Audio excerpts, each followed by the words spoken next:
Pour l'amorçage de l'accélération de la production vivrière dans notre pays, l'État de Côte d'Ivoire a lancé un ambitieux projet destiné à traiter certaines problématiques urgentes du monde agricole.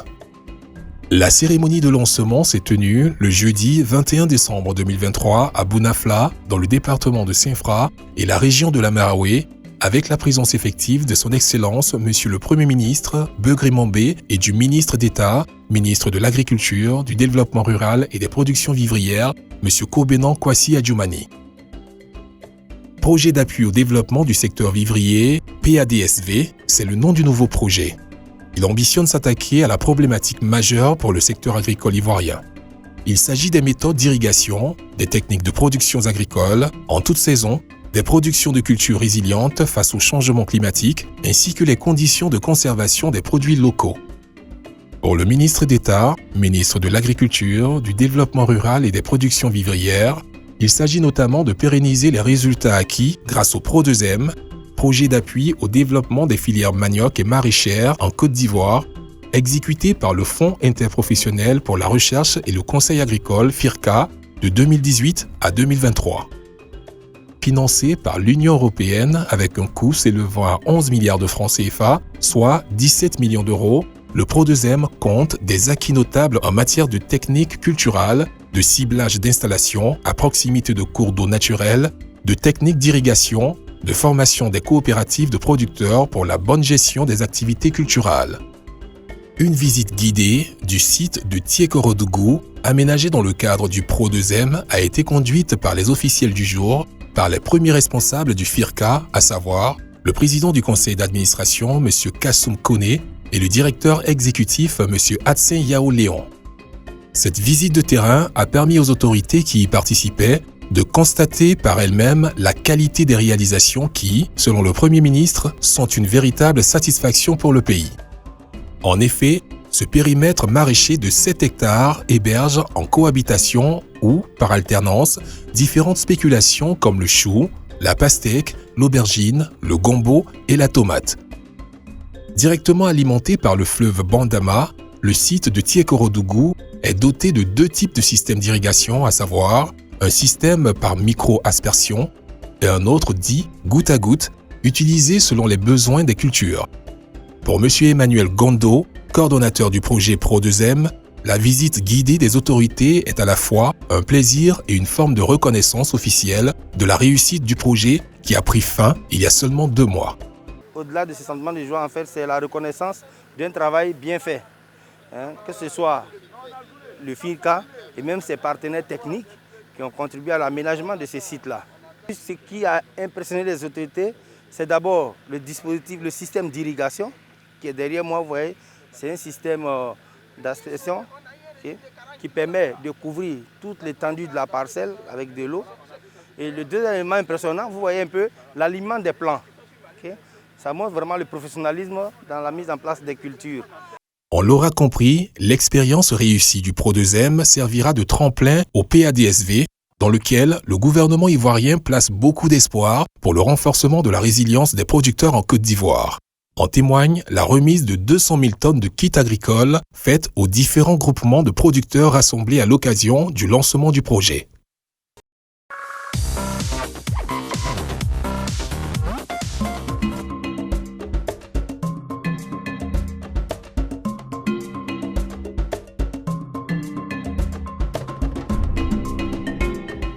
Avec une production de 1 332 636 tonnes de caoutchouc en 2022, la Côte d'Ivoire est le 3e producteur mondial de caoutchouc naturel et le 1er producteur africain. Le pays doit cette performance aux différentes stratégies mises en œuvre tant au niveau de la recherche, de l'assistance technique aux planteurs, de l'appui aux OPA, que des différentes incitations aux bonnes pratiques à travers les récompenses des acteurs les plus méritants de la filière depuis 2009. En effet, de 2009 à 2013, l'APROMAC a organisé les Journées du planteur DVA. Ces journées, à la fois studieuses et récréatives, ont contribué à fédérer davantage les acteurs de la filière avec un focus sur les planteurs. À la suite de l'arrêt de ces activités, le FIRCA a initié à partir de 2018 les Journées de l'encadreur DVA. Au cours de cet événement annuel, les meilleurs acteurs de l'assistance technique aux planteurs DVA ont été célébrés et récompensés. Ces récompenses ont pour objectif d'encourager les planteurs aux bonnes pratiques dans le but de booster le développement de la filière. Après 5 ans de mise en œuvre, l'APROMAC et le FIRCA ont entrepris de faire évoluer ce rendez-vous annuel en y associant l'ensemble des acteurs de la filière, y compris les usiniers. L'événement est désormais dénommé les Journées de l'EVA-JDH. La première édition organisée du mercredi 13 au vendredi 15 décembre 2023 à Gagnoa, chef-lieu de la région du Go, s'est déroulée en 2 étapes. La première phase, tenue en salle durant 2 jours, a été rehaussée par la présence des autorités politiques et administratives de la région avec à leur tête le représentant du préfet de région. La cérémonie d'ouverture a débuté par les allocutions des représentants du FIRCA et de l'APROMAC. Mesdames et messieurs, permettez-moi de situer le cadre de ces journées. Après les journées des planteurs EVA, organisées de 2010 à 2012, puis celle de l'encadreur d'EVA à partir de 2018, l'APROMAC a décidé que ces assises annuelles soient désormais dénommées Journée de l'EVA pour impacter l'ensemble de la chaîne de valeur de la filière EVA.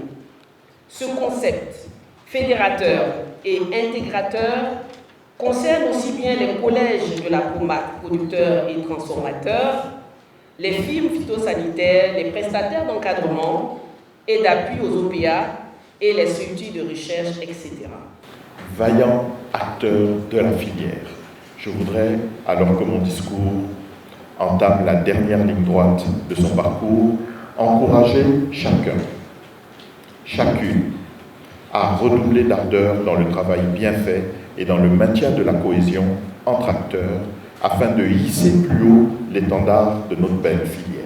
Ces 2 journées ont permis de présenter aux acteurs de la filière plusieurs communications traduisant la dynamique de développement de l'industrie nationale du caoutchouc naturel. Les thèmes évoqués ont porté entre autres sur la recherche appliquée menée par le CNRA, l'assistance technique exécutée par les opérateurs d'encadrement, l'étude sur les effluents des usines, la valorisation et la vente des graines d'EVA, les capacités d'usinage actuelles et l'association EVA-IGNAM en culture mature. La deuxième étape, tenue sur une parcelle d'EVA à Lakota, lors de la 3e journée, a été consacrée aux concours nationaux qui font suite aux compétitions dans les secteurs évéicoles. Ces concours ont concerné les groupes de vulgarisation, les contrôleurs de saignée, les moniteurs d'encadrement et les seigneurs, catégories hommes et femmes. Les candidats au départ des différentes épreuves de cette première édition des journées de l'EVA-JDH 2023 ont été proposés par les 7 opérateurs de la filière, à savoir CCP, CHP, EXSAT, IDH, SAPH, SOGB et TRCI. Le concours des meilleurs seigneurs femmes et hommes s'est déroulé en 2 phases. La première phase, réalisée à l'école sèche, a permis de jauger de la maîtrise des ouvertures de saignée et de la qualité d'exécution de la saignée. Quant à la deuxième phase, conduite en plantation d'EVA, elle a permis d'évaluer la vitesse d'exécution des concurrents. 48 candidats, dont 24 hommes et 24 femmes, étaient au départ de cette compétition. Fait marquant, les JDH 2023 ont reçu la visite du secrétaire général de la préfecture de Lakota, venu apporter le soutien de l'État. C'est une activité de l'État, c'est le développement. Et on se doit, quelles que soient nos occupations, de faire en sorte qu'on soit à vos côtés pour vous soutenir, marquer le soutien de l'État. C'est surtout ça. Après l'effort vient le réconfort. La soirée du vendredi 15 décembre 2023 a été consacrée à la récompense des lauréats au cours d'un dîner convivial offert par l'APROMAC et le FIRCA. Au niveau des seigneurs femmes, les lauréates sont Mme Ejam Adjoa Justine du secteur d'Aoukro SAPH qui a reçu un trophée, une moto KTM. Elle est suivie par Mme Sawadogo Asata du secteur Grand Bérébi SOGB qui a obtenu une moto KTM et Mme Yameogo Yvette du secteur Gagnoa SAPH classée 3e qui est repartie avec un vélo tout-terrain VTT. Les meilleurs seigneurs hommes classés par ordre de mérite sont M. Tiemele Kamenan du secteur de Anguélédou, TRCI, qui a reçu un trophée, une moto 200cc, M. Kwame Konan Justin du secteur Yamoussoukro TRC, qui a obtenu une moto 150cc, et M. Kolani Tara Joseph du secteur Bétier SAPH qui est reparti avec un vélo tout-terrain VTT. Cette première édition des JDH a également vu la récompense du meilleur moniteur en la personne de Madame Dadier Kokneomi, épouse Odono de la compagnie du caoutchouc de Pakidié, CCP. Elle est suivie de M. Ngoran Kassi René de la TRCI et de M. Goliao Léonard de IDH.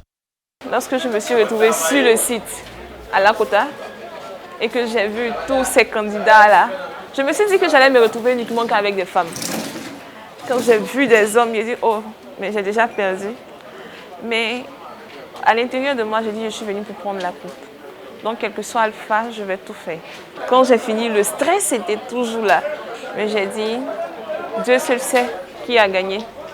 Au total, une centaine d'acteurs de la filière EVA ont été distingués, incluant des seigneurs, des contrôleurs de saignée, des planteurs leaders, des femmes planteurs, des régisseurs, des groupes de vulgarisation, des moniteurs, des coopératives d'EVA, des secteurs FPHCI, des chercheurs du CNRA et les centres de traitement du caoutchouc ayant le mieux géré les effluents d'usinage. Signalons que tous les compétiteurs ont reçu des certificats ainsi qu'une enveloppe allant de 50 000 francs à 75 000 francs et que chacune des 24 femmes seigneurs et des 7 femmes planteurs ont en plus reçu un complet de pagne wax.